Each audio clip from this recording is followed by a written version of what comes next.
Welcome out to the Dice Tower. My name is Chris Yi. I'm Cannaday. I'm Wendy Yi. I'm Camilla Cleghorn. You did a nice little. I'm just so. I want to go back to the top 100. I like this whole intro.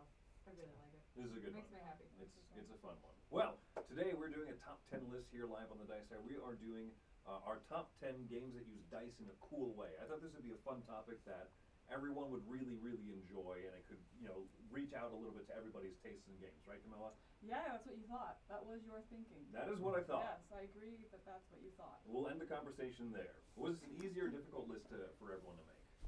I thought it was fun. I thought it was super fun to make. I definitely had the initial thought of how do I get past every single game being a dice placement game, and I think I got there. I mean, I like dice in games in general, so. Roy, I think I have I'm on the wrong sound. Hang on a second. My mic is on. No. Let me fix it real quick. It's just right here. It is coming through this microphone. Hi, everybody. Hello. Let me fix this real quick. Can you hear me now? Fixed. That's why I wasn't here through the headphones. Hey, should we just start over? Wait, You weren't here through the headphones? You didn't tell us? I know what I'm doing. Oh my gosh, Tom Bassel. I'm the intern. You're the intern. Hey everybody, welcome to the Dice Tower. Chris, Roy, Wendy, Camilla. You got my name right. You got it. Camilla hates dice. Wendy's was the name that he stuttered on. Other one. It was a joke. Anyway, so I know who I'm married to. That's the joke. That's the joke. So yeah, this is a really fun list for me to make because I like when dice are used in different ways. And I assume that this would be fun for everybody, and it was mostly is what Yeah, we should have screenshotted the chat when I was like, I hate this list. Are we really doing it? I really enjoy dice in games. I enjoy the thoughts of the interesting ways that games use them, And it was kind of cool because I looked at games sort of slightly differently. It's like, okay, these games have dice in them. Like, how do they use them in weird ways? It's just an interesting topic for me because I just enjoy dice in general. I think I just realized that I probably play more card games than I do dice games. No, this is the dice tower. It's not the card tower. Okay, well, I can make a card tower. Super fun. So- That would next activity. Next Rhino top 10. Hero? Every single one you do, you have Top to put a 10 card card tower. stacking games. Rhino Hero. Rhino Hero Super Battle. Are there 10 of And them? we're yet? out. All right. Yeah. Giant Rhino So I Hero. eventually got there, and I found it, and I got it, down to a couple, not a couple, more than a couple, that I liked, and I had more than 10 and was able to rank them based on that, how unique I thought the dice were used, So not Right. necessarily, this is not necessarily my list of my top 10 games, so it's oh, these are neat ways that it uses, and tried to get a variety of different ways, like you said, so they're not all dice placement or something like that. Exactly. So it's the dice are used in really neat ways, as opposed. I mean, so I'll be Sometimes honest. they're really neat dice. I'll be honest. One of these games on my list, I don't particularly like that much. I think it's okay, but I think the way that the dice are used in it is one of the most brilliant I've ever seen. I think that's the key, is Yeah. that I went into this about how cool are the dice and the way they're used, not Gotcha. necessarily how much I like the game.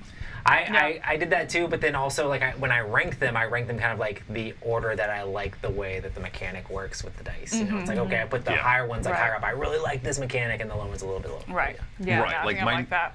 Yeah. So my number one is actually the game I probably enjoy the least out of these, if I'm but you correct. like I think the my mechanic number itself. 2 is Exactly. the game that I like the least, but I think it's very interesting. All right. Cool. Well, Fascinating. let's dive into them. Let's kick it over to the countdown thing.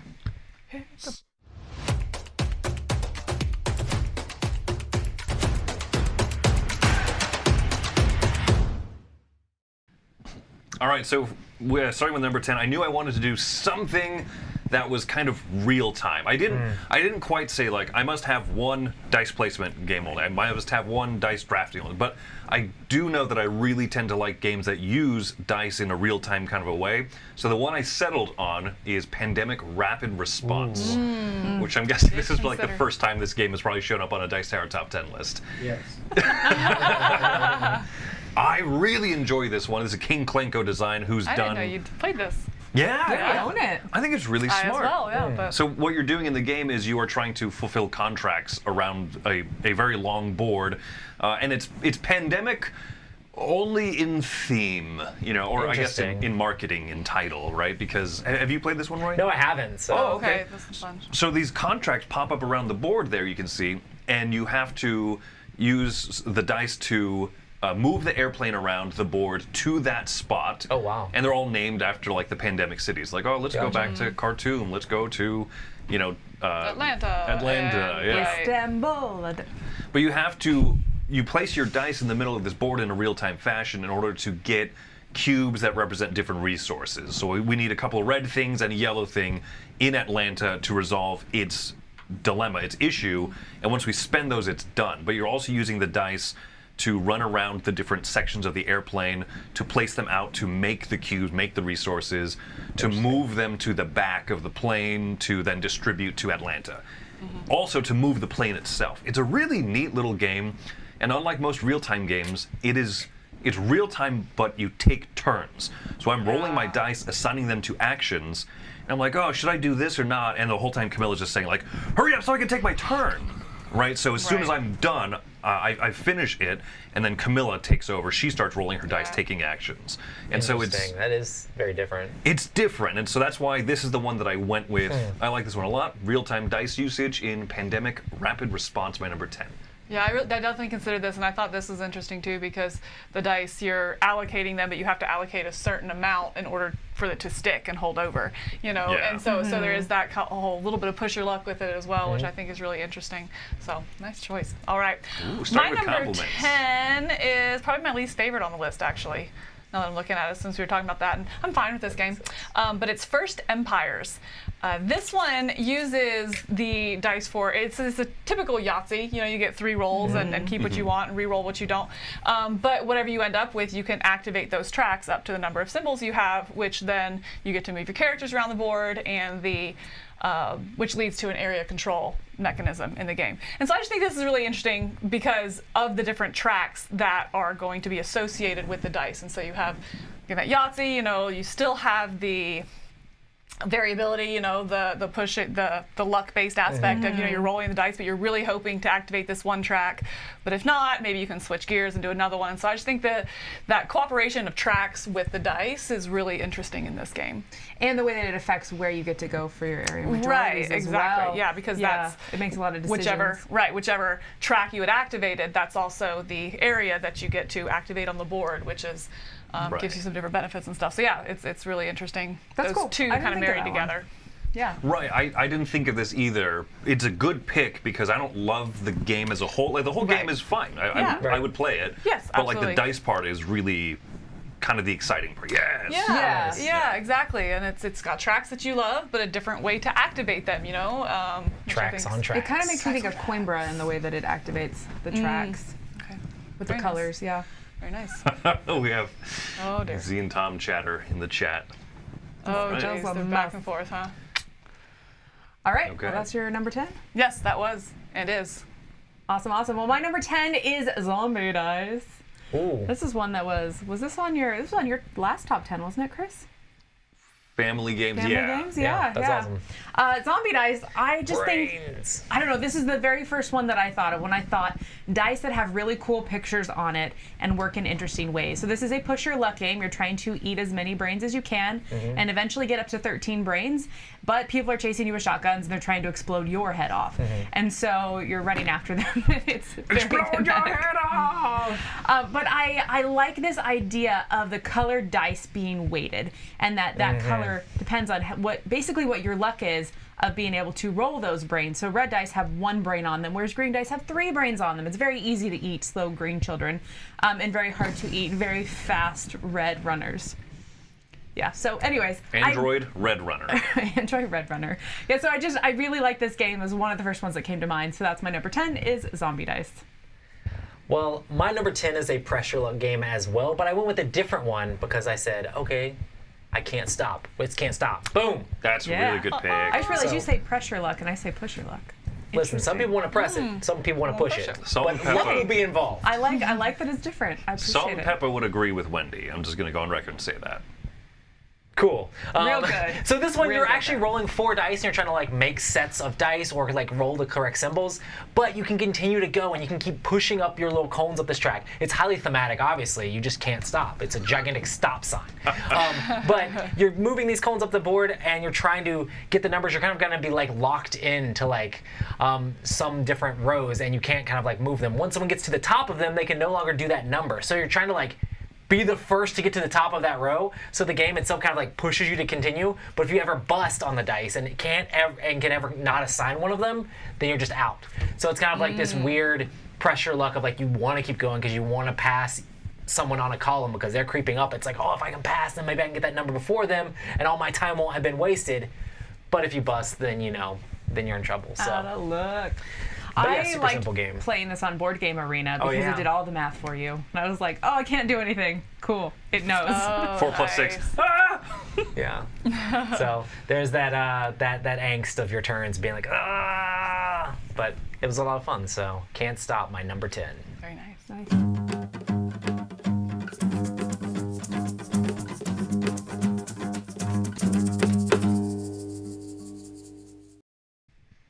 My number 9 uses dice in the way that I think is the closest to arguing that they're barely even dice.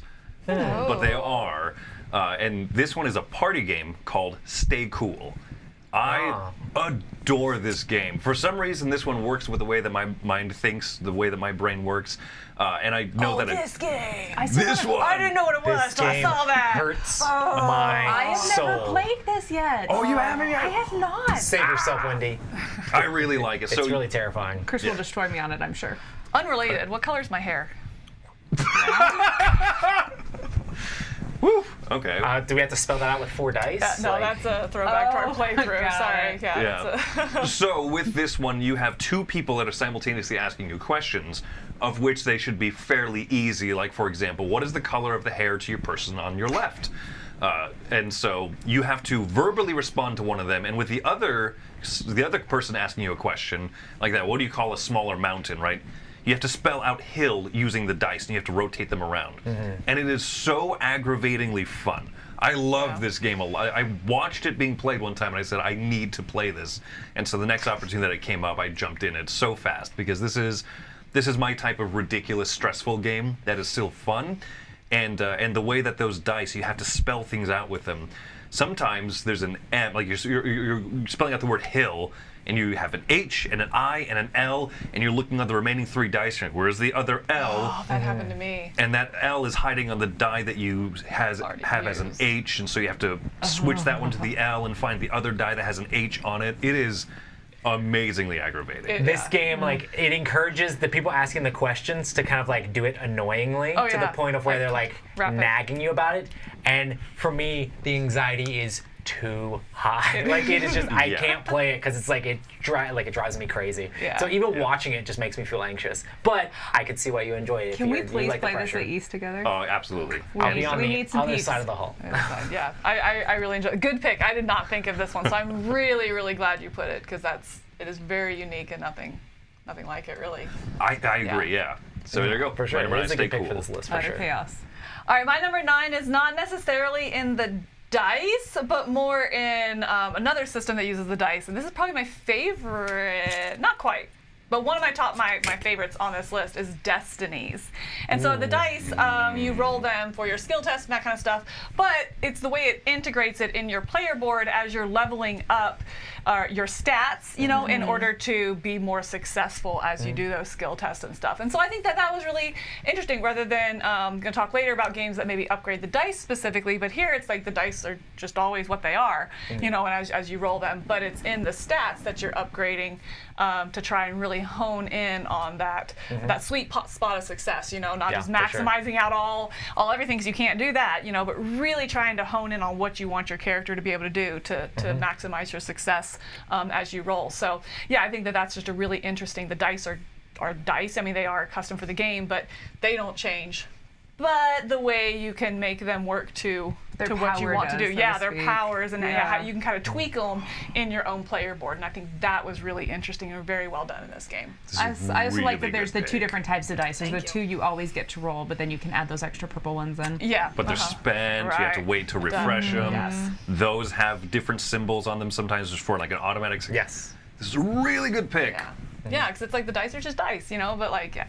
Chris is feeling regret right I now. think I'm gonna Talking say. about stay cool, so. I think out of every list, I'm possibly going to say the most like, oh, this is like really high on my list, but not in the 10, or like, oh, I should have thought of that. Yeah. Like this one would be either on there or really Really. close. I yeah. worry that there's going to be a bajillion that I should have thought of. Right. But that's okay. Like, that's why there's four of so us, much because good stuff. then it still Exactly. gets some love. Right. You get So, so much awesomeness. Fantastic. All right, my number 9 is Teotihuacan.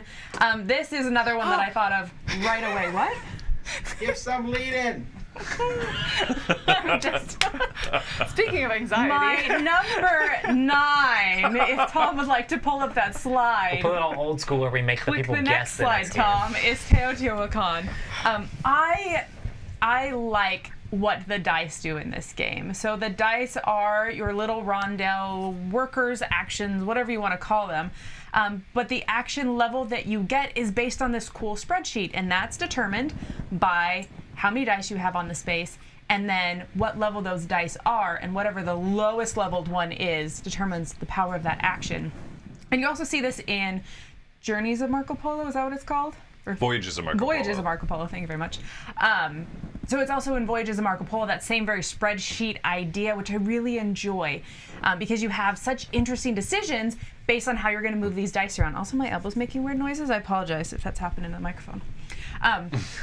But the decisions are very interesting as you're like, oh, I want to level up these dice so eventually they can ascend or whatever it is they do. And you get like a really cool bonus, but then they hop back down to 1. Or you're like, oh, I want to leave them all kind of right at that peak so that I can get a huge action turn on this particular space. So I love what goes on with the dice and how they do different things. And it's a super cool mechanism to me. Another game where you're not rolling the dice, but you're using them to. I especially manipulate love dice things that you don't particularly. roll. That's my favorite dice. You're a player. Not a surprise.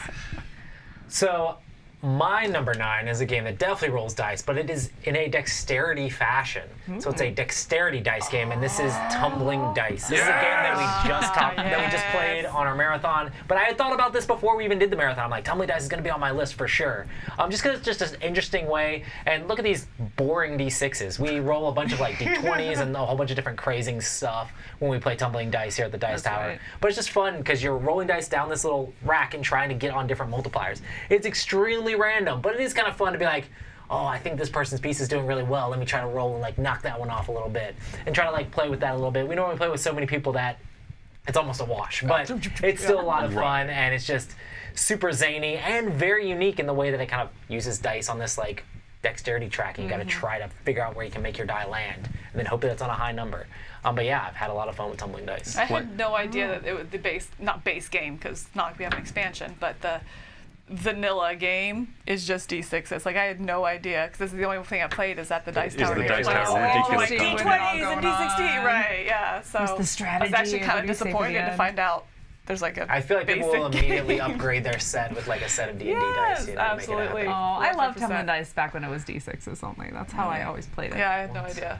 Yeah, So I like I'm this. gonna I cut like you this. off, I'm No, sorry. no, I was, I enjoy the 80 bajillion people too.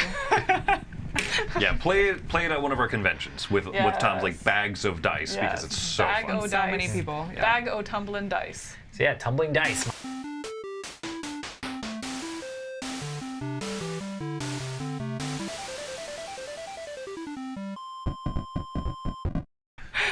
My number 8. Okay. Whew. My number 8. You got in there right before Tom played the video.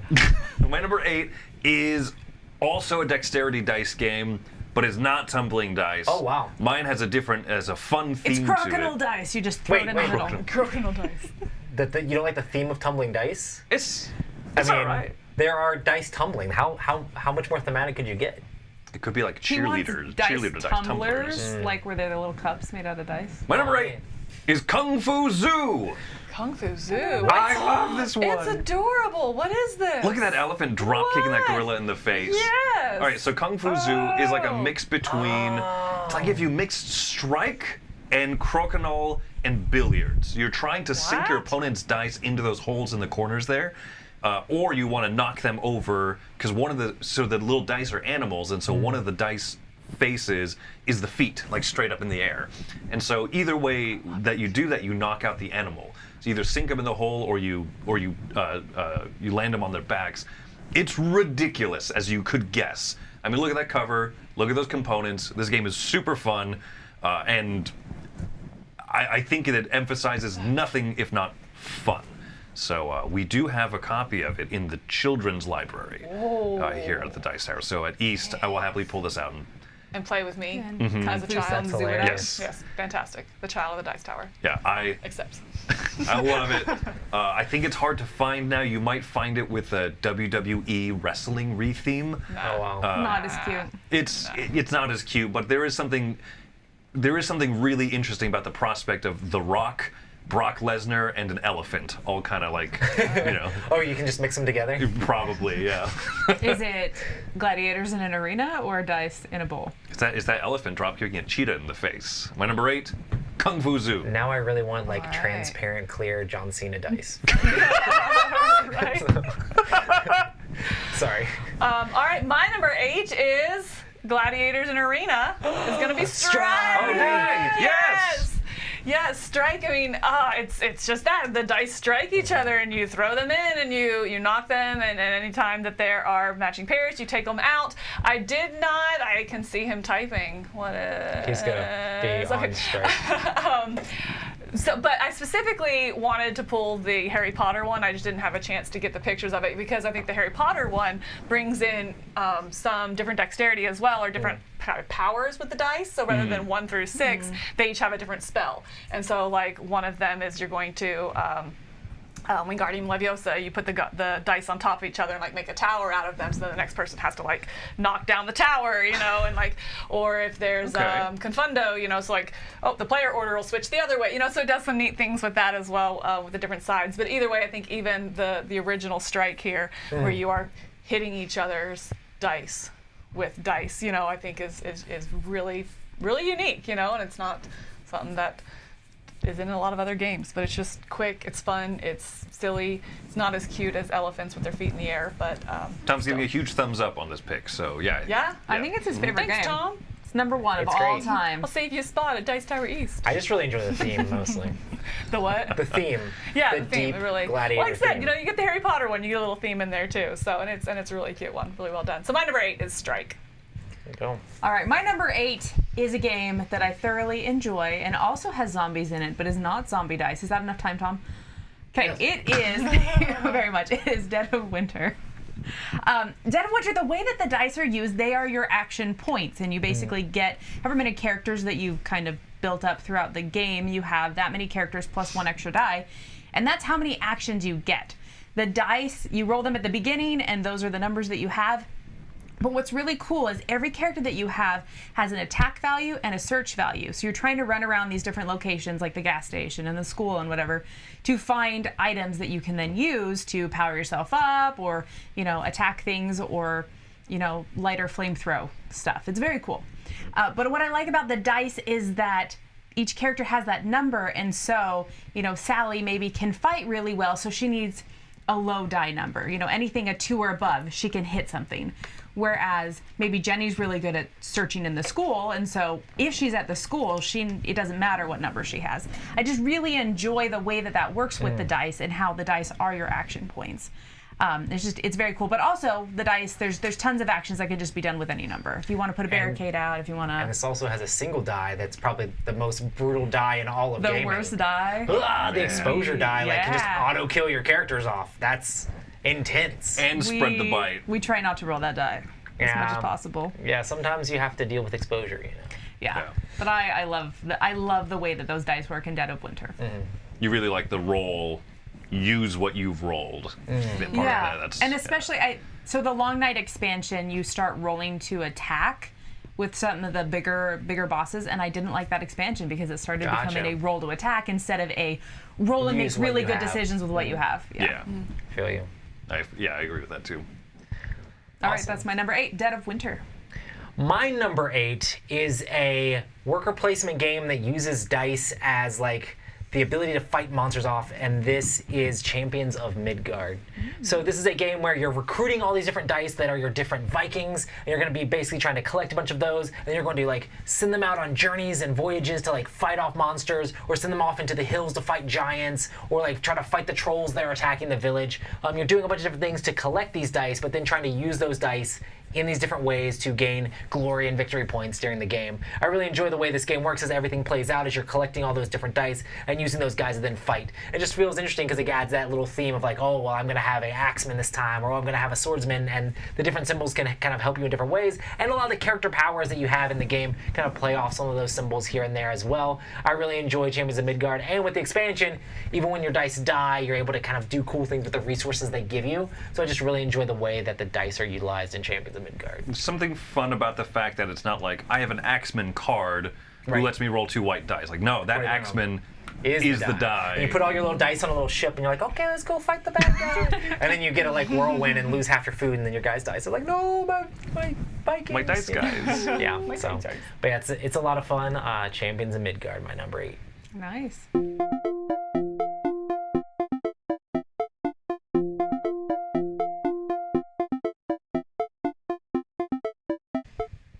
All right, I see some people are picking on my picks, making fun of my picks because. What? Oh yeah, I mean, well, the person at the helm is criticizing. hating someone. He's just everybody else. criticizing everybody's. Your pick was fine. Oh, is it mine? Yes. Oh, now we know. Oh, no. But anyway, regardless, these are still cool ways that dice are used, right? Light games, big games, whatever. But this is one of the first ones here where this is more of like this is a worker placement game, I guess. This is a bigger game that has a fun little dice mechanism in the middle of it. And this one's called Rajas of the Ganges. I really like this one good one. because there are plenty of great dice placement games where you're putting dice as your workers out there. This one's different. You're placing your workers on these different spots, and you're collecting the dice as resources. I'm going to get blue resources or green or yellow resources, but you grab a certain number of dice, and then you roll them. Okay, I grabbed 2 blue dice this turn, I rolled a 2 and a 5. On later turns, I'm going to use those dice for different actions. The low dice you can use especially to move along the river and get big bonuses in the middle. If you have higher dice, you can use them to buy tiles to add out to your map on your board. And it's just really neat that the high dice or low dice are used for different things, so there's never like a bad roll. And I love this idea of I grab resources, but they are dice. You know, instead of I just grab like a pink thing or like a blue thing. It's like, no, I know what I'm getting to a degree, and then I have to work with how that rolls out. So I think that makes this game really unique. I don't feel like I've seen another game that has kind of copied that idea. At least nothing that comes to mind. So it really sticks out. Rajas of the Ganges, my number 7. I do really like that idea of no roll is a bad roll. That you need the low numbers and you need the high numbers. Right. Yeah, it gives that flexibility. Nice. My number 8 or 7 is I guess it can be a dexterity game as well. There's different elements to it, but it is definitely a real-time game, and it is Fuse. I also thought about the second one, the Flatline as well. Yeah. But I really like the simplicity of Fuse, and I think that it really showcases that really well, just how unique the dice can be, both in the color and the number, because kind of how you were saying, there's not really a bad roll. You always need low numbers. You always need high numbers. Same kind of thing here, where you need different colors as much as you need different numbers. And so you're real time flipping over these cards and trying to fulfill some sort of order or pattern that it's looking for. Maybe a specific colors, maybe matching numbers, maybe in order. Maybe you have to stack them up, as you can see in the lower left there. But some sort of pattern that you're trying to make real time, going through and ticking off all these bomb things, doesn't explode, theme, roll dice, crazy. That's pretty much it, right? So, Wait, aren't you that theme person? I am not in this one. And So I really just think that that's unique. That it's just different colored dice with numbers 1 through 6, and you see them used very differently depending on what cards come out in this real-time atmosphere. You know, in this cooperative game, and I think that you see a lot of different ways they can be used in that 1 10-minute segment or whatever. So yeah, so I really enjoy this one. This one actually, because I did consider Pandemic Rapid Response, but I just think this one showcases a lot more, and it's just much more fun. I didn't think of Fuse, but it is a very good one. Yeah. Yeah, I had the same kind of like, if I want to showcase one, which am I going to do? And so I'm glad we just kind of picked opposite. Right, yeah, and I think that's, it's really glad it worked out that way. But yeah, my number 7 is Fuse. Super good. My number 7 is a pandemic-themed dice game, but it is Pandemic the Cure. I also thought of Rapid Response, and in fact, I kind of put a slash on it because it has a lot of the similar elements, only it's not real time. And so in Pandemic the Cure, dice come out, and they are the disease cube. So every round, you're pulling dice out of a bag, and you're like, oh my gosh, oh my goodness, this area is going to explode because I have too many yellow dice on it. We got to take care of those. But also, you as a player have unique dice that have helicopters for moving around, treatment and boats for moving short spaces, and little treatment syringes and interesting things going on there. And what I find really fascinating about this, and also happens in the Rapid Response game, is that there are times where you're working on something that you have to give up your dice. And so if it doesn't get resolved, whatever it is you're trying to find a cure or something like that, whatever you're trying to solve is not done by the time you come around to your next turn. You just have less dice, and therefore you can do fewer things. And so you're putting stuff on, you're saying, oh, someone help me with this, someone get over here so that we can start working on red, so that we can get everything done, so that I can get my dice back, so that we can continue forward. Because if it gets to the point where too many people are working on separate things and not working enough together, you don't have dice and you can't get the right rolls, and it's just not working out. And so I think that is such an interesting balance and a forced cooperation in a cooperative game. Go ahead. I absolutely almost put this on my list too. It's such a great game, and it's such a cool dice system. It's one of my favorite pandemics. Like one of the pandemic variations, whatever. I really like this game, and I think you like that kind of cooperation where you're allocating dice and trying to keep that balance. I really like the unique nature, like your 5 dice or 8 dice, however many you start with. Yeah, they're just for your character. They really are very different, and you have to have the right ones in order to utilize your player powers. And I just think you feel unique. You know, so different. Yeah, you do. They're super Have you cool. played this one? Ron? I have not played it, so I really like this one a lot. That's awesome. It's My one of number. it was one of my favorite pandemic games, solo too. Like I'll just have 2 characters out and be like, yeah, it's great. Right. Yeah, that seems like it'd be pretty Dice. And I make sound effects. No. That's an injection. there you go. What's the sound of helicopter? It's all ra-pa-pa-pa. Yeah, so my number 7 is Pandemic the Cure. My number 7 is a Marvel-themed game, shocker, but this is Marvel Dice Masters. So I really enjoy Dice Masters. This has an element of like, you're battling against each other and you're recruiting heroes as the game goes along. You put out different characters there, and you start with just a bunch of like peon dice, and you're like building up this bag of dice as the game goes along. And you like put them out and you pay the cost for them to get them into play, and then it's kind of like magic combat almost as you fight each other off and try to knock each other's hit points down. But when your guy dies, it'll go back into your like a pool of being able to roll them faster. So you kind of want to like let your guys like hit and die, but if you score them and do damage, then they disappear as well. So it has this interesting dynamic of like when to attack, when to do stuff, and it just uses dice in a really cool way. And there's tons and tons and tons of dice in this game with so many different heroes. I really don't like to play this competitive at all. I like to just throw it out casually, put out some different characters, just have fun with it. I know me and Tom have played a bunch of different games of a bunch of different random sets, and just had fun with all the silliness that's in Marvel Dice Masters, and I just enjoy Marvel stuff and the mechanics of this game, so I think the dice are really cool. There's so many dice in that picture. There is a lot of dice, and that's probably only from like a set, you know. It's probably like a whole collection. Like a bajillion sets, Oh my God. you know. Wow. So Tom had like an entire Tupperware case just slap full of this. Do you mix the genres? Do you do DC versus Marvel versus I've totally Ninja done Turtles? that sort of thing before. Just grab dice. It's is pretty what fun. I get. I think WizKids is good at that sort of stuff, like having all these different genres of IPs and making their games kind of like work together with them mixed together. There's even like WWE stuff, so you can be like, oh, let's have You can have your this guy John Cena die. Now I'm wondering, is the John Cena die actually clear in this? Anyway, but yeah, so Marvel Dice Masters, super fun.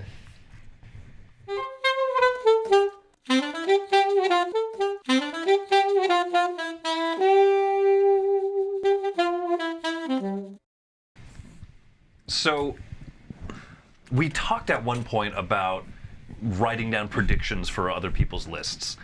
I would have definitely guessed Marvel Dice Masters for your list. Yeah. I think my number 6 pick is something that y'all probably would have guessed because I talk this game up a lot. I drag it out as much as I can, say even in the middle of 30-hour marathons. My number 6 is Las Vegas Royale. I talk about this game a lot. I'm trying not to make it. I'm trying hard not to become the. This is the bang the dice game. Bang the dice game. But this game fits this list so perfectly. This is basically an area majorities game. You know, you want to have the most of your dice on each of the 6 casinos to win the bigger payout.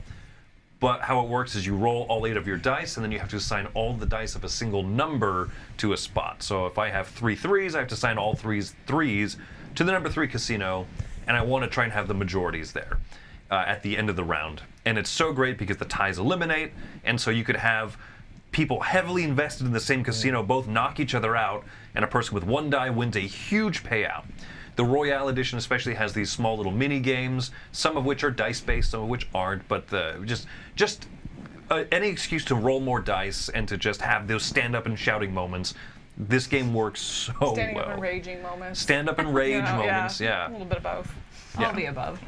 Someone made reference to Steel Panther the other day, because the picture, the Photoshop of y'all with like the rocker hair. Oh yeah, that's right. Yeah. Like, why do I want to sing "Stand Up and Shout" from the movie Rockstar? Steel Panther. That's why. So anyway, Las Vegas Royale, one of the best dice games that ever existed. So, number 6. All right. My number 6 is a 2-player only game. And it is a 2-player only game that I think a lot of times 2-player only games kind of default to being small. A lot of times, you know, they just kind of get smaller and quick, which I have zero problem with. But this one still has that big, epic, like kind of grandiose feel. And the 2 sides feel very, very different. And this is Claustrophobia 1643. Some year. Some game with a year. Yeah. Games with years confuse me. Yeah. Claustrophobia 1643. And so in this it is humans versus some sort of demons. And both have player boards which use dice to activate different player powers. If you're playing as the humans, you have 6 different tracks, and whatever die you assign to that human or that character, the die face is which line you get to activate, which of their player powers. So you might be rolling 4 dice for 4 characters, and then you have to figure out, okay, well, I want this one to do this action or this action, so you're balancing your rolls with what actions they can take. If you're playing on the demon side, you have dice that are just 1 to 3 and also 2 different colors, and you use those dice again to activate different actions of your demons that you're bringing out, but it's also based on different colors, and maybe you have to have a certain number of dice there that add up to a certain number, and so you're trying to balance all these different things. I want to spawn one, but I can't spawn unless I meet these conditions. Oh, unless I allocate this die here, then I can so you're also like kind of changing the rules of the game depending on how you allocate very few dice. And so it's like dice management as well as using it to activate your different powers. And again, the 2 use it so uniquely in the same game, and I just think that it's really, really well done and has a great, just really shows what you can do with very simple 2-colored dice, or numbered 1 to 6 or on one side and the other one numbered 1 to 3, and just how different games can play with very simple mechanic like that. So I really enjoy the game, but I think the dice, this game really showcases the breadth of what you can do with very simple dice. So my number 6 is Claustrophobia 1643. Nice. That makes it sound more interesting, I think, than I'd like to try that at some point. But now this sounds really interesting. Yeah, I think you would like it because it has a little bit of that puzzly to it, like, oh, how can I make this work? And how much do I do right now versus how much do I set myself up for something better in the future? And again, completely different from what the other side does. That's awesome. So, yeah. Very cool. Interesting. I've not played that. All right, my number 6 is Origins: The First Builders. This is probably the newest game on my list. I think it might be. It's very really new. Yeah, relatively new. So the theme behind this is that aliens are coming to help your society build, and they're giving you technology, which means they're giving you dice. I don't know. You play. Here's some dice. Figure it out. What I like about this is that you are drafting the dice as you spend a die. You then get dice later, but the color and the number matters. And what's really cool is at the top of that picture, you see the motherships. And those motherships have numbers on them. And so what happens is someone goes to those spaces, you tick up the number higher and higher until it eventually reaches 6 and resets. And so what that means is that to be able to go take that action, you have to have that level of die. And so you're like, oh, I really want to do a purple action. And I have a few dice and a few turns, but I'm going to hop back and forth with Chris. And so do I want to take the action that I know he's going to take and he's going to make it maybe too expensive for me? Or can I go there first and make it too expensive for him? So there's very interesting little player dynamic that happens because of the way that these dice are used in this game. And so it's really fascinating the way that works. Also, when you score buildings, there's an interesting thing that if you kind of like retire a die, you can place that die out between some buildings and it then scores based on that color and the color buildings that match it around it. And so there's very interesting scoring things that go on as well. And I love, kind of like you were saying with that first game that you had on your list. What's that called? First Empires. First Empires, thank you. So kind of like with First Empires, the color matters as well as what's on the die face. And so I really enjoy what's going on there in Origins First Builders. That's a solid pick. That is a really solid, like, chunky Euro game heavy pick. It's good stuff. So that's my number 6. Well, I'm going to do a chunky thematic game to counter your chunky Euro game, and this is a 4-hour gigantic epic game, but I really like the way the dice are used in this game, and this is War of the Ring.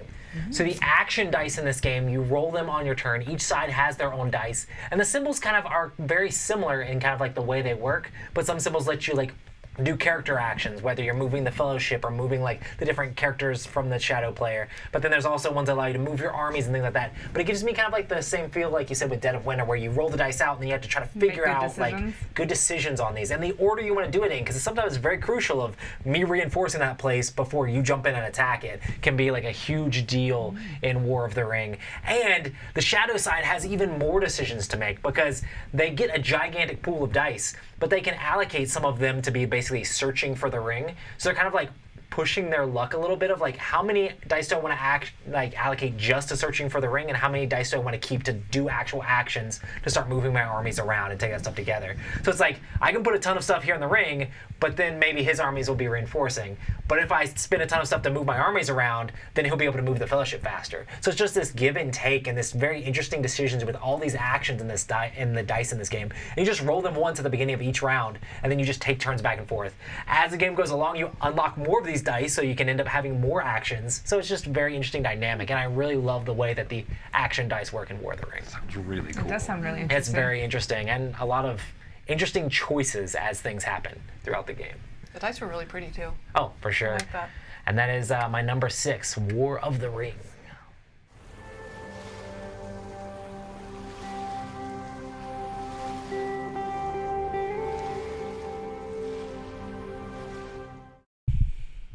I counter your chunky heavy thematic game with a chunky heavy thematic game. Yes. My number 5 is The Others. Ooh. Oh. I had fun with this game. This one really surprised me how much I enjoyed it, because I kind of expected it to be big dumb game. I don't often love games where Wendy kind of alluded to this earlier, like I'm going to choose an attack action, roll some dice and see what happens. That to me is one of the least thematic kind of feeling things. I still enjoy it in plenty of games, but it's not usually like oh, this is such a cool way to use dice.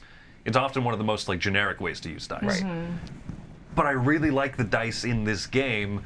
They have an exploding dice side, which is a success and roll again, which makes moments that it makes for really exciting moments where you're not sure if you're going to be able to overcome a monster or if it's going to overcome you, and then someone hits a bunch of those exploding sides, and you're like, woo, we're back in it. I think that's great, but also little things where the person who is controlling the sin for the game, the one who is playing against the rest of the team, they get to have just little pot shots of dice when one of the characters runs through fire, and like, ooh, bam. So that way the person who is the one who, is kind of waiting for their turn, so to speak, as the heroes are going, they're kind of constantly involved with little dice rolls here and there that can really make a difference. So I thought for a game that is big miniatures, let's move in place and have a dice combat, this one I think does one of the coolest things with it. So that's why it made my list. Number 5, the like others. Exploding dice. Nice job. No, that was good. And if this one I considered, then actually as you were talking, it made me think of another game that I forgot to include, which probably would have been on my list. So now I'm so mad at myself. What is it? Make note of that. Sea of Legends. Oh. Sea of Legends. Yes. Yeah, because anyway, that's not on my list. I'll tell you about it later. My number 5, though, is a game that I expected that none of y'all thought would be on my list. Matterhorn. Because you probably have never heard of it. I literally haven't heard Top of it. 100? This is not on my top Okay. 100. No. So my Tom Bassel's eyes right now.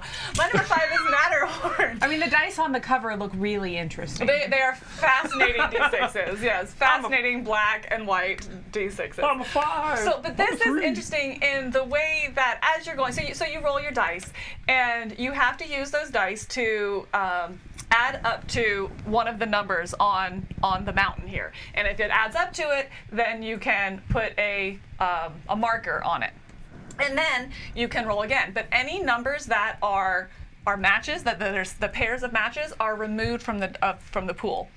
And so you just keep going as far as you want, but then if you ever run out of dice, bad things happens and you can't move as far. And so I just think that this one has a really good balance, and really interesting, again, kind of what I was talking about in Destinies, where they're very simple. You roll the dice and use them as normal, but it's in the way that those actions kind of change, So is it actually pressure luck? Or? It is going to be a pressure luck, yes, because you do bust if you go too far, and then you only get to put one thing down.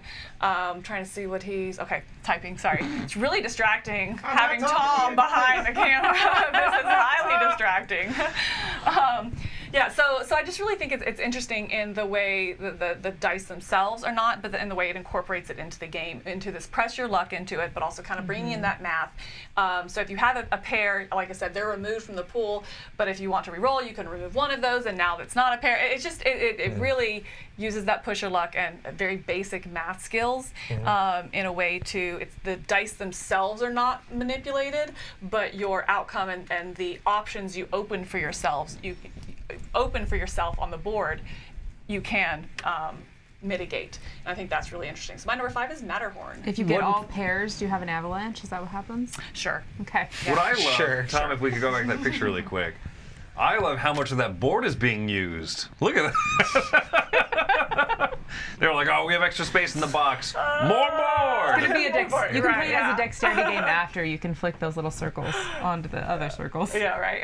That sounds interesting, yeah, but just the visual of it kind of cracks me up. Right, yeah, for sure. It's very, very basic, yeah.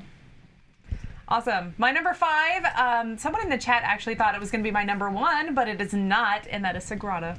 I like everything You about haven't this played game. Sagrada? I have played Sagrada. It okay. did not make my list. Oh. I thought you said you had. Because I don't like it. I love what it does. It's you draft these beautiful dice. You have to put them out and puzzle them out on the board in front of you as you draft them. And I love everything about it.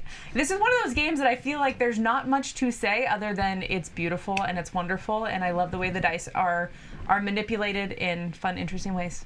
I don't know. That's what I got for y'all. It's funny, everyone, I kind of reached out to a couple of my gamer friends, and asked like, oh, hey, this is my top 10 coming up, throw me your ideas, having trouble with it.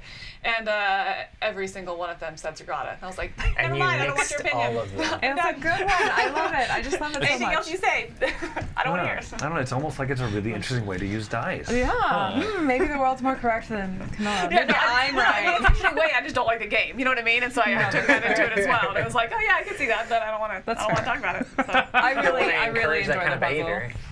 There All you right, go. my That's number awesome. 5, Sagrada. My number 5 is a dice placement game, and one of the first games that kind of like kicked off the Kickstarter craze, and that is Alien Frontiers. This is a game where you start out with just a few dice, and you're rolling them as spaceships and putting them out on different places to either like gain sunlight or gain resources in the mines, but you're all trying to like get your colonies out onto the board. But I really enjoy the way of like you need different combinations of dice, and you're trying to like, if you get a 6, then you can pay resources to immediately build a colony out on the board. It's just very interesting the way that the dice are used as workers to place out and do different things. You can get a bunch of different alien technology, allow you to manipulate those dice a little bit more. It's an extremely simple game, but I just really enjoy the simple nature of the dice placement in this game as you're figuring out the different combinations you want to use your dice for, unlocking more dice so you have more abilities to do different combinations. It's just a really, I think it's a light game overall, like almost family weight, but I really enjoy how the game comes together. So, Alien Frontiers, it's a fun one. Very neat. Space.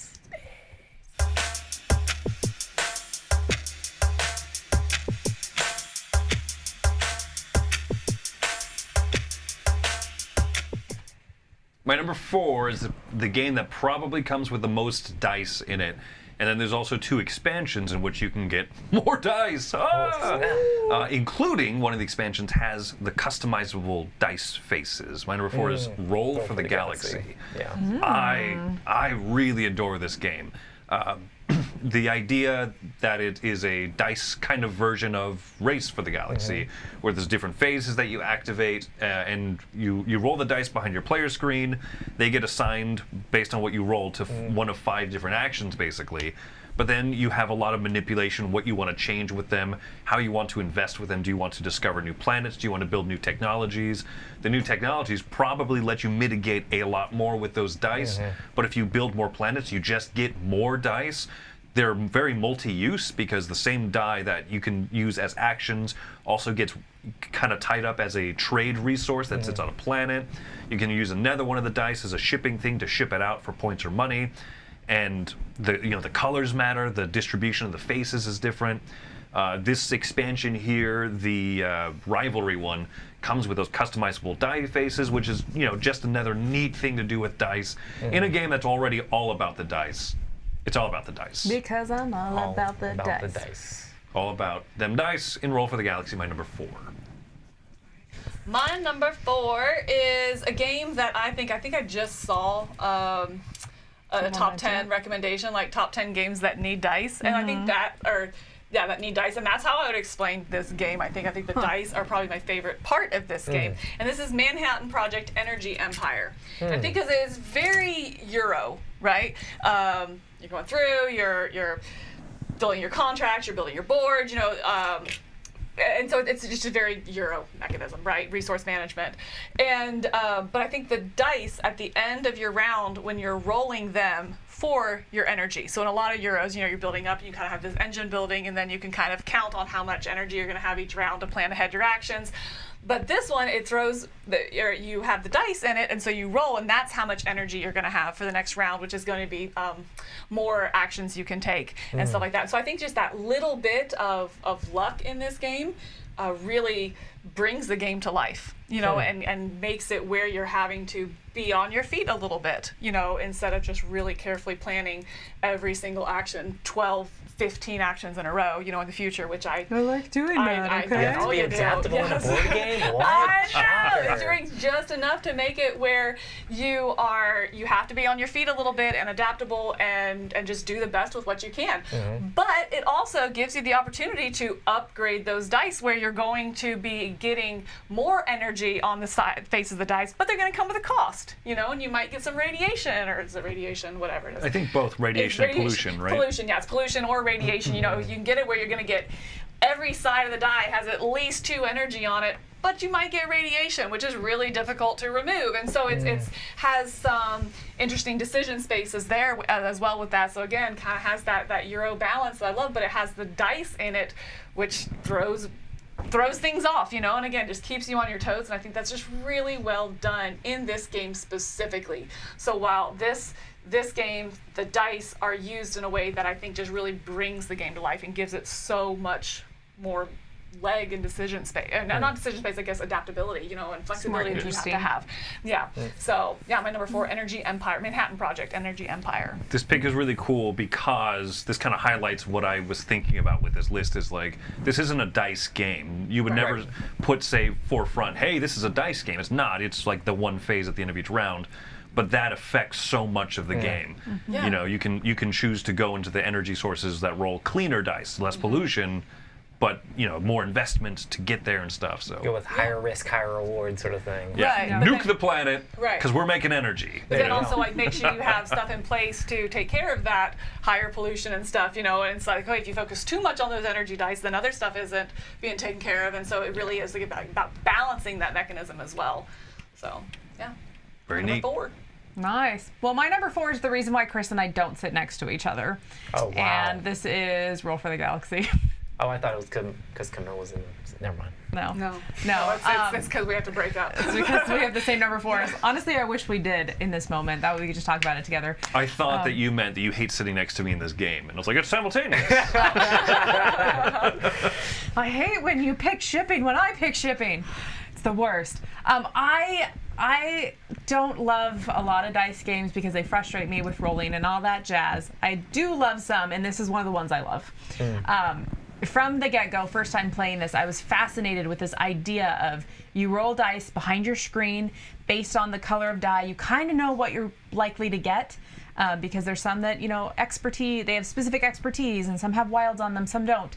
And so you have these choices that you're making behind your screen, and you're putting dice down. You're saying, okay, I'm going to allocate some for drawing tiles, some for shipping, some for, you know, building tiles out, and various things. And as you allocate them, you then have to choose only one that you get to activate. And you're saying, okay, I have 4 under Explore. I really, really hope that someone else picks Explore because I have to ship this round so that I can, you know, free up my goods and get those dice back. So I'm going to ship with 1 die, and I'm going to really hope that Chris or Camilla or Roy, that someone's going to explore. And so you reveal, and you're like, yes, it happened. Like, I really enjoy that. But also, I was really just thinking about developing, you know. So sorry. sorry, you're out of this game. You can't develop now. Roy getting more technology, unbelievable. Never. But I also enjoy that there is mitigation. So on that little board, you can spend a die and just get rid of one to allocate another die as a wild. And so I appreciate that. Even if you roll everything, you say, I needed to ship that one thing so I could get that die back. Now I can. Like, you can always take the action that you want to take, even if you don't roll any of those dice. And that, I think, is the saving grace for this game. If it was just rolling dice and allocating them, I would get so much more frustrated. But because I can get what I for sure need, at least one of them, like that, it turned it from a like to a love for me. So I love this game. Yep, that's Roll for the Galaxy, my number 4. My number 4 is a crossover with Camilla. This is Destinies. Yeah. So I really enjoy the way dice are using Destinies and everything you said before. I just like, it's just a skill check. And there's a lot of games that use skill checks in different ways. And I mean, you've had like Arkham Horror and all sorts of different stuff, even like D&D skill checks and things like this. But the way that this does skill checks and the way it uses the dice is very interesting. You're just trying to get a number on the dice, but then there's this track that basically tells you how many successes that means. And the fact that it has these purple dice that are kind of like you having more energy to kind of do things or being able to rest and get more of those dice. You can kind of like press your luck on stuff a little bit and be like, oh, well, this action I'm just going to spend my basic dice and try to save up my purple for a different action I might do later in the turn. Because you might do multiple checks in a single turn, and you most likely, hopefully, will do multiple checks in a single turn. So it's like, when am I going to spend those dice? When do I need the higher number to try to push in this stat? And there's also cards that help you mitigate those dice and be able to get you some more successes and things like that. And there's the auto success on some of the dice as well. It's very interesting and unique the way all that stuff comes together. I really enjoy the dice play in Destinies. Seconded. Especially for a skill check system in a game. So It's good stuff. It's very good stuff. that's why it's my number 4.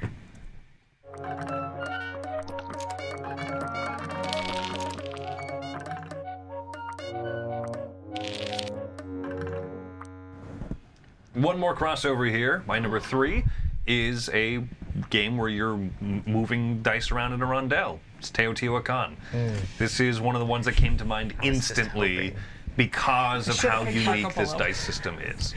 We've had, 2 crossovers here. That's it, right? So So far. so far. You mean between you guys' lists? Right, yeah. I don't Only think we're one- going to cross over 3 on total. anything else, I imagine, right? But yeah, everything that Wendy said about this, I love that the dice age up and they get older and they get better, and then you cluster them or you try to make sure that you have your dice spread apart so you can make sure to pick any action at any given time. There's so many good choices with this game, and because of the way that the dice are done, I think it makes the game as a whole easier to deal with. You're not sitting there going, okay, my figure that is holding a flag up is at level 3, and if you know what I mean, like it just So the clean. usability of the fact that these are dice as your pieces that you're moving around and pipping up is phenomenal. It makes what I think is a very heavy procedural game more approachable, which I always appreciate. So, Teotihuacan, my number 3. I would agree. You would. Yeah, You put it lower on the list, so you're wrong, but I'm never wrong. My number 3 is the newest game on the board. On the board. on the board. Is it on the board? It's Monsters on yet. board. There you go. It's the newest one on the list. That's fair. Gotcha, Beats yes. out Yeah, there you go. Origins. Yeah, so I was reading at the same time I was trying to talk. So it's the newest game. I don't even think this is on in retail yet, but it is delivering Kickstarters here. But this is, I could not think of a better game that does the multi-use dice. You know, where it's a dice draft as you're passing it around, and sometimes you're pulling for a specific color. Sometimes you're pulling for a specific action on that dice, and sometimes you're pulling it just for the number because you want to end up using it in your income slot. You know, so each die has three different things you're looking at, and you're trying to get your, we'll call it your tableau or whatever, you know, out in a certain pattern down here, or maybe you're trying to fill a specific requirement, or you want to move one of your little minions through the town. So there's so much going on with this dice draft that you're looking at.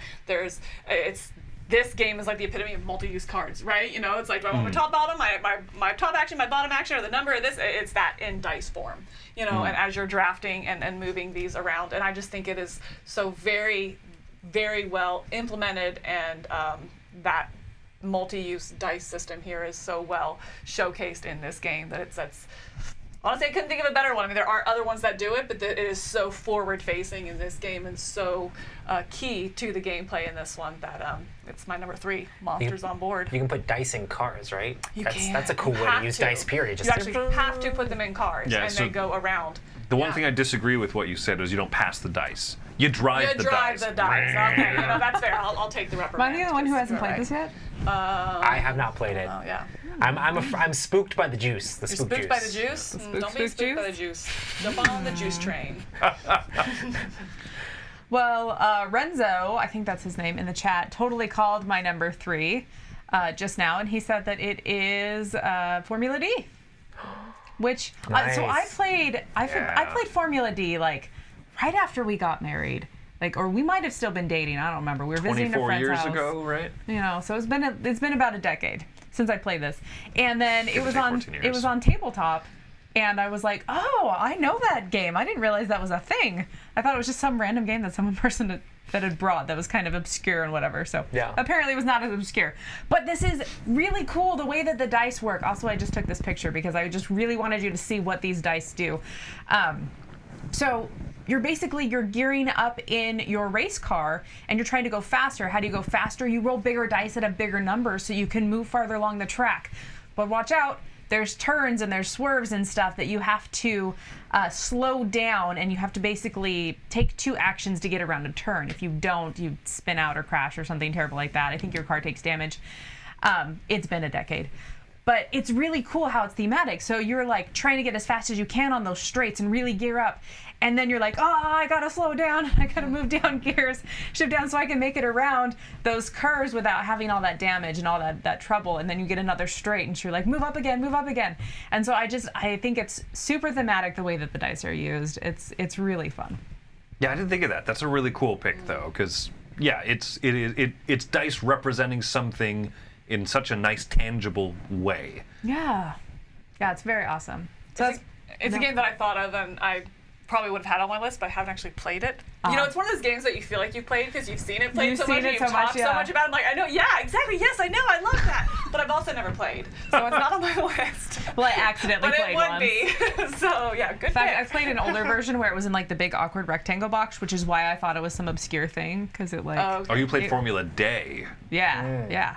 Them old Wow. one. So that's my number 3, Formula D. I like someone in the chat called you out of cold to the old, cold to the new, cold to the Oh, old. yeah. There you go. Hey, I had Origins on my list. Shh. There you go. My number 3 is a precog crossover. I'm gonna precog crossover this. Ooh. Anyway, this is my dexterity, or not dexterity, this is my real-time pick for a dice game, and this is Project Elite. I love Project Elite. This is a game where you're rolling dice as frantically and as fast as you can. It's cooperative, and you're just killing waves and waves of baddies. And it's very interesting the fact that like there's a bad symbol on the dice that'll make the bad guys move towards you. So you roll that. The only way to re-roll that is if you move a bad guy towards you. But sometimes you want them to move towards you, so that way you can end up like being able to have range to them and blast them away. But if they move far enough in and then start taking over stuff, you're going to lose the game. So you're basically trying to figure out how to get to the right place, get to these different objectives, fulfill those while blasting away mountains of monsters at the same time. I think this game is great and a really fun and exciting way to use dice. I really enjoy Escape: The Curse of a Temple. I know a lot of people have said that in the chat, but this is my pick for that style of game now. Just basically replace that in my collection, so I really enjoy Project Elite. It's a lot of fun. I think every time I play this with the dice, it's like I always fall in love again with the whole idea of you roll as much as you want in that 2 minutes. You know, because I get so used to like the Yahtzee where you get 3 rolls or 5 rolls or this or, you know, it's like, no, you're just mad rolling, you know, like I love that. And the only thing you It's can't like, re-roll is the move symbol for the monsters. But you can re-roll that if I just put this guy closer to Wendy's character. Right. I'm just kidding. Yeah. So That's okay. Wendy will probably cheat in that game on accident, and then it won't matter. Blast this them all is- away. This is so close to making my list, Roy. It's so close. I wondered if it would be on there. So. Yeah. Oh man. This is the list where I have probably the longest short list. Yeah, I have Yeah. a lot of games. Even sitting here, I've been like games that I know are probably not on any of you guys' list. I'm still like, I should put that on my list. I don't have enough room for everything that I want. I really like dice games. Sounds funny. Great pick.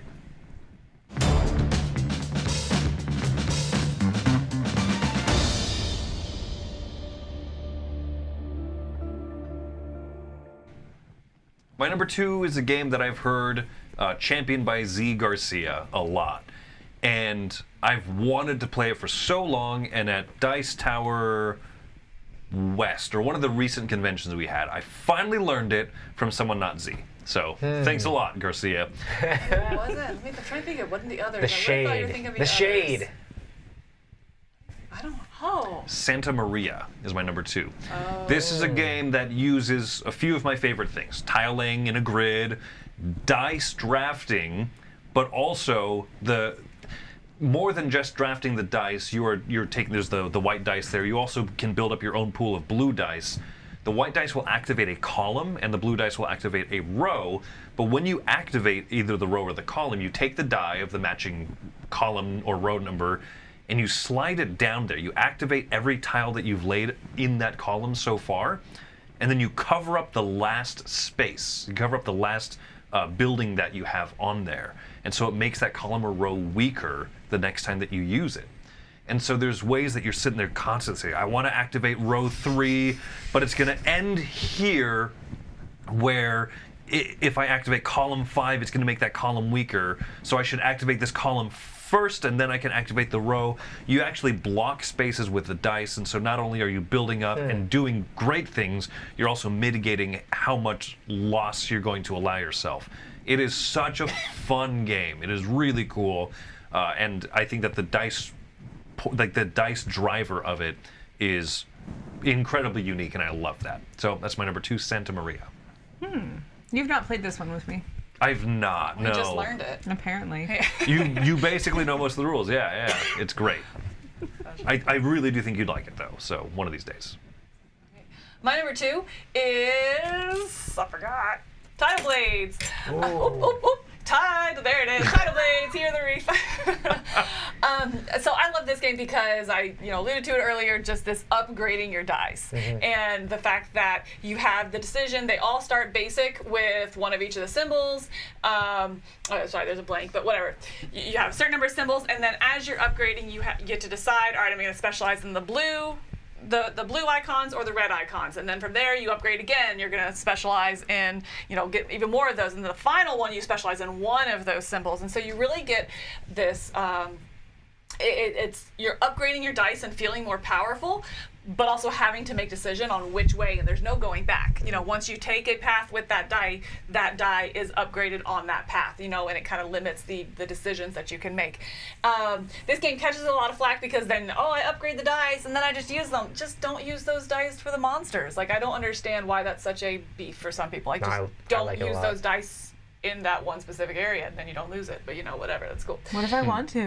Well, then you lose your dice and you can't complain. And if you're being a monster, you're getting points, which is the point of the game, so it's obviously. Also right, so it's you get something for it, you get points, and you win. Sensing some strong emotions at this table. I really don't understand. Anyway, it's cool. I love the game, but outside of that, I think the dice upgrade system of this is very well done. One of the best ways, or one of the best games I've seen it implemented in, where the dice get stronger and where you have to make decisions, and inevitably at some point you're going to make a decision. You're like, I should have gone a different way, but that's okay. Now do I start over and upgrading a different die, or do I just kind of change my whole theory, or is there any other way I can get the action, with these dice and rest a different die? And so you have to rest the dice as they spend, but then upgrade them, and it's really interesting decisions to make that impact you, not just this turn, but in the future as well, that you kind of have to plan ahead for. And it just feels really good to roll when you roll that die and you're like, I have like a 90% success rate, right? With this die. And it just feels so good. I can't lose, except I did. you know? Like every famous James Bond villain, I can't lose. Right. Yes. I really thought about putting this on my list just because I really enjoy that upgrading dice system. I just didn't want to have this and Champions of Midgard on my list at the same time because they give me a lot of the same feel as far as like getting those dice and then spinning them to like get victory points or whatever. But this is a really good pick. Yeah. So same kind of mechanism there. So yeah, I love it. Number 2, the upgrade system in Tidal Blades, Heroes of the Reef. This is one I would have predicted for you. Yeah, I figured so. Yeah, for sure. I should write these down next time. You should. You just hold them up. we need whiteboards. You've activated my pick card. Chris and I, we already had like a whole conversation on how we do it, how we're gonna like predict in the future and have like a whole game, side game happening. That's fun. Family Feud style, A-team. I love it.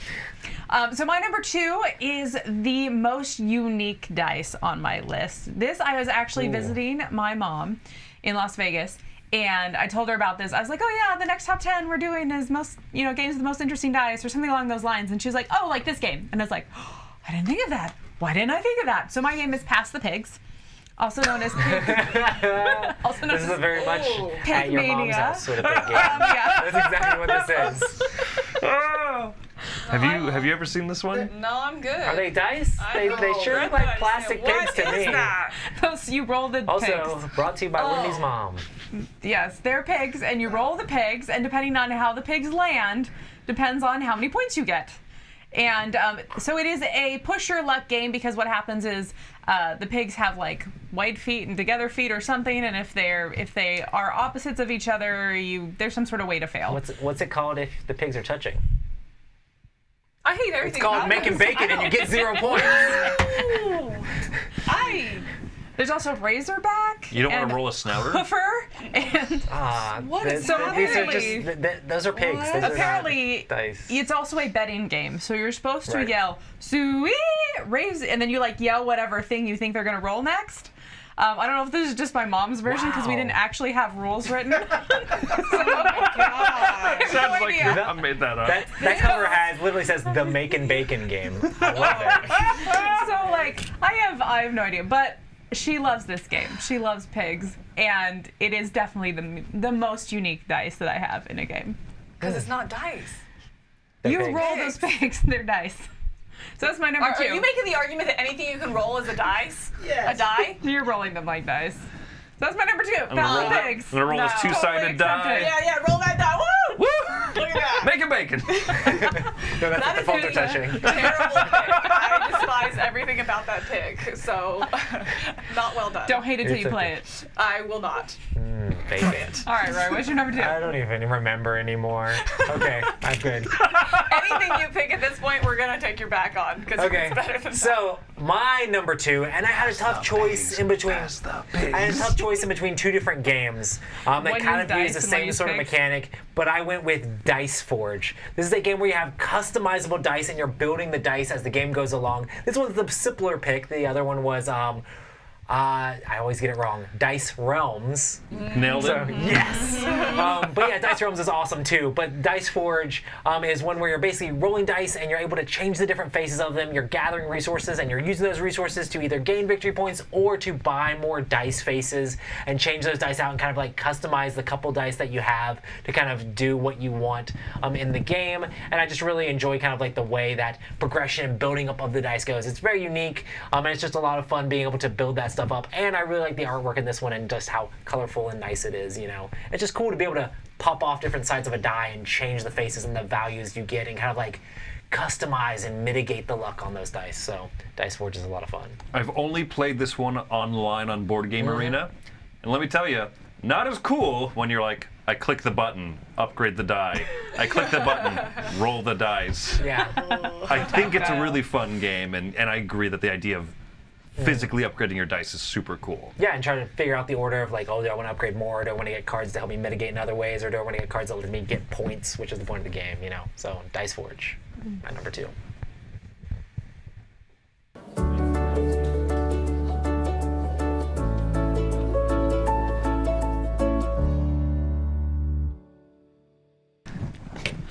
All right, I alluded to this earlier. My number 1 game is the game that my number 1 pick for this list is actually the game that I enjoy the least out of all of these ones. But I think that the way that the dice are used in it is one of the coolest ways I've ever seen. It's also a dice draft. There's a game called Coimbra. This is made by some of the Italian designers that I really enjoy this stuff. I think that I have issues with some of the cards in this game and some of the other aspects of it. But this is a dice drafting game. You roll a pool of dice that are different colors. You roll them so that they're different numbers, and you draft it and you put it in this little plastic castle piece, boop, so that it marks it as your dice, right? Because otherwise you wouldn't be able to tell from the colors. And then you line them up into kind of a priority. So some of the lines you want to have a lower number, some of them you want to have a higher number, and that's really neat because you're kind of bidding for a priority order to get these different cards. Then at the end of the round, based on the colors that you drafted, you will have moved up these 4 different colored tracks that correspond to the dice. And so for each die that you drafted of a certain color, you get to activate the income from those colored tracks.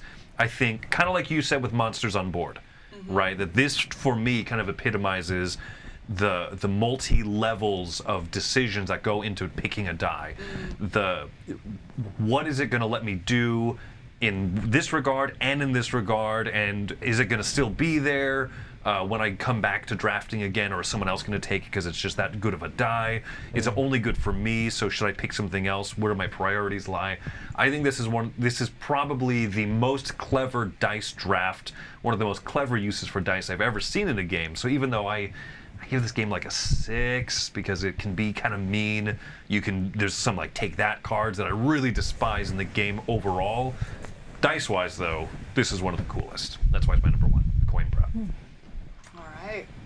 My number 1, I've seen it predicted in the chat multiple times as either a couple things: Reckoners, Project Elite, or Final Girl, and it is none of those. They were all on my short list, but for various reasons, other ones kind of pushed their mechanism out. See, there were tons of games that Even could go on the Roy list had then. Project Yeah. 8. Okay, Yeah. right, but it's specifically in the cool way that the dice are used.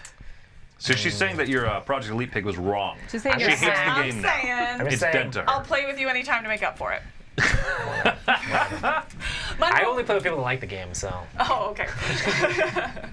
My number 1 is Unsettled. And so I really like Unsettled, how the dice are your life force, but it's also a very limited life force. You know, it only has a life force of 3. And each round you have to rest one of those dice in order to kind of recharge it, you know? And so I really like that you never roll the dice.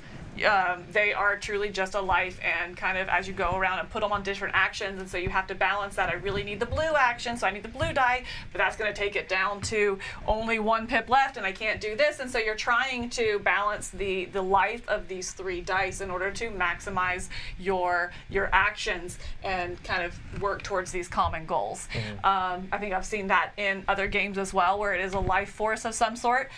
We've seen it in Dice Hospital or Dice Theme Park, things like that, and they're pipping up and pipping down. I really think that this one is neat as you're trying to balance it specifically with colored actions out and figuring out when to rest that die in order to have multiple actions in the future, because again, every round you have to rest one. Which one is it, and which one sets you up for the actions you're going to need in the future? But also because it's cooperative, okay, well, can you do that action if I do this one? And that balance. And so, yeah, just dice as kind of a life force is my number 1, and represented by Unsettled. Nice. It's a really cool pick. Same kind of thing with like Teotihuacan. You're not rolling them or like Yep. that's. But yeah, you're right. The color coding is super good. Yeah. Great pick. Oh, thanks, Chris. Great pick. Man. Oh, you win. To know it's competition. Chris's favor. I won! Chris's favor. You won it. My number 1 is not Dice Forge. It's Dice Realm. Roy picked the wrong one. I actually haven't played Dice Forge, so I Dice figured Realms this would is be what on I you guys' got. list, so I picked a different one. Hey, that's a good plan. So in Dice Realms, you are constantly changing the faces of your dice and upgrading them and modifying them so that they're very specifically what you want them to be, in hopes of earning lots of points. This is the Dominion of dice games, I guess, in the sense that you are really building your dice. And so I picked this because it's so unique. I understand that this element has been in other games, but for what dice can do, like if you really want to see what dice can do, play this game. Like if you are fascinated in the idea of what are my odds, how can I really get these to roll how I want them to roll. There's some really cool faces where it says like, if you roll this face, then you can pick any side that you want. And you're like, oh, that's awesome. I want to fill my die full of that. Oh no, I only have 1 face. I really have no options. It's just essentially buying a die of all that big face that I did. So it's just really interesting the way it works and all that stuff. So that is my number 1 is Dice Realms. Yeah, it's also a great pick. I thought this was going to be on your list. I really struggled. There's only 10 spaces, and Wow. And I feel weird not putting like one of these ones on there. So Yeah, because it's very It's very weird, customizable. crazy way to use dice. Like, Yeah. we don't have a whole lot of games that do that. my excuse is that the Roll for the Galaxy expansion kind of does that. So. It does a little bit. Yeah. That's good. Then does. we all pick different things. Except y'all, anyway. Yeah. I didn't talk about that in Roll for the Galaxy, and neither did you. Oh, I mentioned it. Oh, did you? I You dropped mentioned it. it. Oh, okay. Yeah. I missed it. So my number one because it's probably my favorite way to use dice, and that is special dice with custom symbols that allow you to do special abilities on them. And my pick for this was Battlelore 2nd Edition. I really like the different ways you can use the combat dice in Battlelore. I mean, you're rolling them with your different units. They're going to have different amounts that they roll, but they have a bunch of different symbols on them that can do all sorts of different stuff. If you roll one side of the symbol, it's going to trigger special abilities on your units. You also need swords to actually do damage. There's also a different symbol that you roll for range combat. And then also you can roll a symbol that lets you get lore, which are resources that allow you to play a bunch of different magic cards to kind of mitigate other things in the game. But there's also symbols that make your opponent retreat. So just custom dice in combat I think is really cool. And I mean, there's a ton of games that use them, especially Fantasy Flight Games and the new Summoner Wars or whatever uses the same style of dice. I just really enjoy the dice in Battlelore and the way that stuff all comes together, because it's very crucial to make your opponent retreat in different ways and do different stuff, and trying to figure out ways to mitigate that stuff and be able to trigger off different special abilities as that stuff happens. It's a lot of fun as you're playing the game, and it's just, I have it as number one because it's the most exciting for me. So I really enjoy Battlelore 2nd Edition. Are there snack break sides of the dice?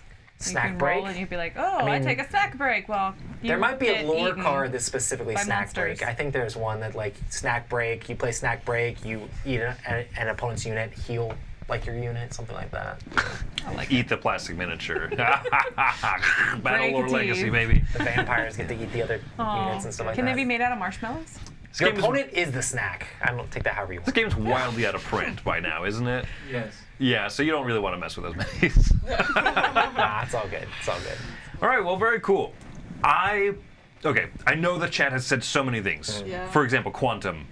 I don't know if has any of you played I that haven't one? played Played Quantum. it. I would like to No. play Quantum. Right. Tom is raising his hand. We know you've played everything, Tom. Yeah, Quantum has a clever way where the dice are your spaceships and you're moving around. One that I thought of that Mike would have picked is Masmora, because all the bad guys are Monster different dice. monster Yeah. dice, and they have cool like printed like dice faces on all the monsters that you pull out the back. Tom, don't end the stream! Exactly. Tom hates that game. Cubitos, I know the chat was saying. Yeah. I like it. It was I haven't played that. it was haven't played it in either. consideration, but oh my gosh, I'm glad that you said like tumbling dice and stuff. I have so many Fuse you mentioned. Yeah. Elder Sign, I was really close to doing the whole idea of rolling and assigning a die. I thought about that one, but I had Matterhorn on there because it's also like, oh, take one out to be able to re-roll, but Matterhorn kind of has that same Yeah. in there. Yeah. I'm sorry. No, go ahead. Okay, the one that was Sea of Legends that I wanted to talk about. I was so mad, but I think it kind of goes into Battle Lore where you were talking about where you have the battle dice that you roll for combat, but they have one of 4 symbols. You know, they have your captain symbol, your lover symbol, your nemesis symbol, or a 1 or a 2, and that's it. You know, and so it's very low dice, but as you're building up and you're leveling up your lover or you're advancing your lover and your nemesis, those symbols mean different things for That's cool. combat. You know, and so I really sounds like really that. cool. And so it's again kind of leveling up system with the dice, but Custom dice are always fun. yeah, custom dice where they have powers, you know, that resolve for combat rather than just like, oh, I got 14 to your 15.6, Yes, exactly. you know, Exactly. like whatever, math. And so it's really fun to see that interaction. So that was one that I didn't consider. I thought of Trismegistus just during this particular stream. Someone had made off some other Euro game, and I Yeah. was like, oh, I forgot about Right. this. It's a similar dice draft to Coimbra. Yeah, Yeah. yeah. So you're taking a die, and that's like the level you then spend its charges, so to speak, as you go. Yeah. I hate the die faces and the way they look because they're kind of confusing in Trismegistus. But Agreed. it is a very interesting way to use the dice. A Feast for Odin was on my short list. There's 2 dice, and you only use them on certain actions, on the hunting actions, basically. But it's a fun, like, within this big, heavy Euro game, this dry Euro game, you roll this die, and you have up to 3 rolls of it, and you want to try and roll low as possible. So you roll a 7, you're like, nah, re-roll. I rolled a 3. Do I just stay there? Yeah, spend 3 resources to hunt it, or do I think I can roll lower? You know, Well, then the rating use the same dice and is the opposite. you want to go higher. You want to go high because you want to get bigger things. With the same, up to 3 roll, push your luck system. Yeah. I think that's such a great addition to what is otherwise like a very dry Euro game. Can't Stop, Escape were both, I really considered those. So even Stone Age I considered because it's a very simple, but it makes the game. It makes the game more exciting. Did you? Sorry. Chat said Boggle. Oh. I really would actually consider that on my list had I thought of it. My mom also really likes that game. What were you about to Okay, say? did y'all consider any roll and rights? I know not Roy probably did not. What I'm is trying this to be roll kind that you here. speak of? Someone called Castles of Burgundy dice for us. Oh, okay. And I don't okay. think the dice are that interesting. It is, I mean, it's cool that you mix them together, but Yeah. yeah. I considered Lantern's dice game, which I don't believe you played. We did play Yeah. Oh, it. you did actually play it? Yeah. So I considered that just because it's, you know, in the die you want, but also because of the way you rotate the middle, and so you're actually choosing for other people as well on your turn. You know, I thought that was interesting, but I think there was just. I thought about spaces. Assemble dice. Yeah. That was on my short list. The only roll and write that, and it was like number 9 at one point, and then it kind of Yeah. kept getting bumped out, was Trois Dice, because in that one, have you played that one? No, I haven't. No. Okay. No. You roll multiple clear dice and 1 black die, and the black die attacks you basically. It's the only roll and write game where your sheet gets actively attacked because of what that black die will roll. It eats a spot of the 4 that you can pick from, and after a few rounds it starts destroying parts of your page, which I think is really, really clever, and so it makes it more interesting than like most roll and write. I rolled this, I check off these boxes. Ooh, all right. Very good stuff. Yeah, like I said, I could have talked about like 30 different games on Yeah, here, and I those think are we all just my did. favorites, you know, Reckoners, you know, that everyone, Final Girl, and it's like, you know, but it's, again, this is about the mechanisms, not just my favorite games. I'm Exactly. trying to expand my mind outside of just theme. There you go. That's why I use the spice. That's why it There was you such go. a hard list, because I had to expand. The dice must flow. I thought that you did. It didn't sound like you're at any point you're like, oh, I picked this one just because it has Because dice. it's So a you dice did. game that Yeah. I've Yeah. played. I think it was a fun Check. list to do. Hopefully, they're a fun list to watch. Is that the last live thing that we're doing this week? No, you have a live play tomorrow. We have the live play tomorrow, so make sure to come back. Yes, I'm in it. Remember, Chris? No, because I was You two and Z, experimenting right? with dice to expand my mind. No, so Cyberpunk 2077 tomorrow live play at 10 a.m. 10 a.m. One of Camilla's top 10 themes, right? It is, yes. Yeah. Yes. Oh, that's true. Cyberpunk, yeah. So make sure to come out for that. Comment below any other games that you think are awesome that we should have done. Yeah, for sure. But until then, I'm Chris Yi. I'm Roy Cannaday. I'm Wendy Yi. I'm Camilla Cleghorn. Keep rolling sixes. See ya.